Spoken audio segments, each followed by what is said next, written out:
Հարգելի պարոն քաղաքապետ, տեղեկացնեմ, որ Երևան քաղաքում շինհրապարակներում տեղադրված օդի մոնիտորինգի 188 սարքերից ստացված տվյալներով 2026 թվականի փետրվար ամսվա միջին ասված տվյալներով PM2.5-ի արժեքը կազմել է 95, իսկ PM10-ի համար կազմել է 47։ Այս արժեքները գտնվում են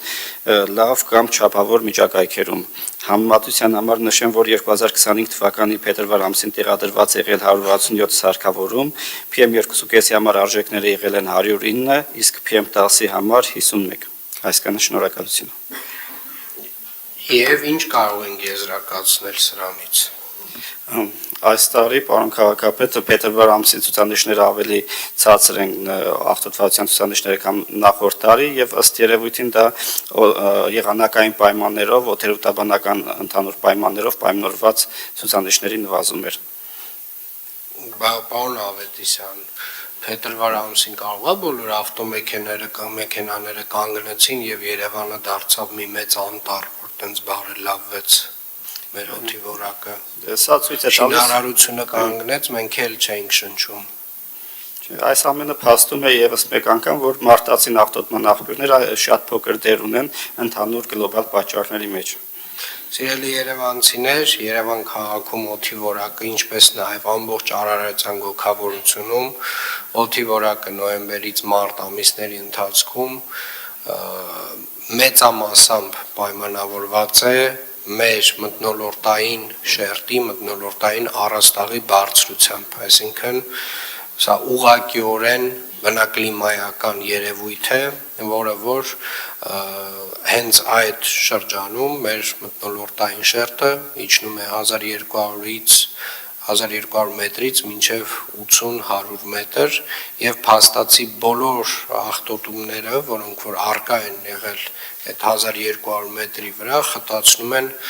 80 եւ 100 մետրի վրա եւ սա տեղի ունենում ոչ միայն Երևանում, սա տեղի ունենում ամբողջ Արարատյան դաշտավայրում,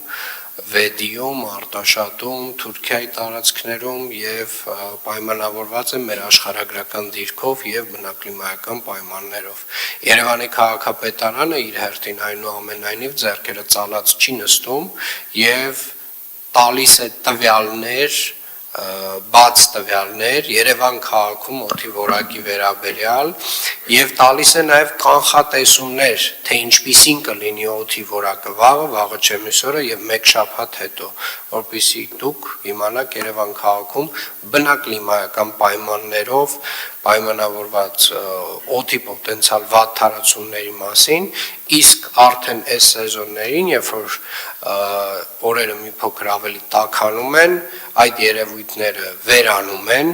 մեր մթնոլորտային շերտը բարձրանում է 1200-ից մինչև 2000 մետր բարձրության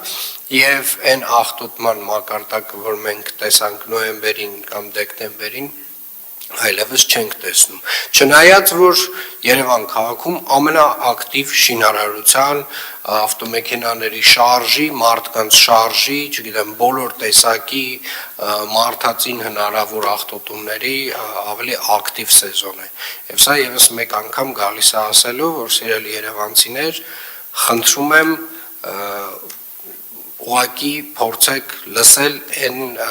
փաստահեն տվյալները, որոնք որ ներկայացնում ենք մենք, որոնք որ ներկայացնում են տարբեր գիտական ինստիտուտներ։ Շնորհակալ եմ այսքանը։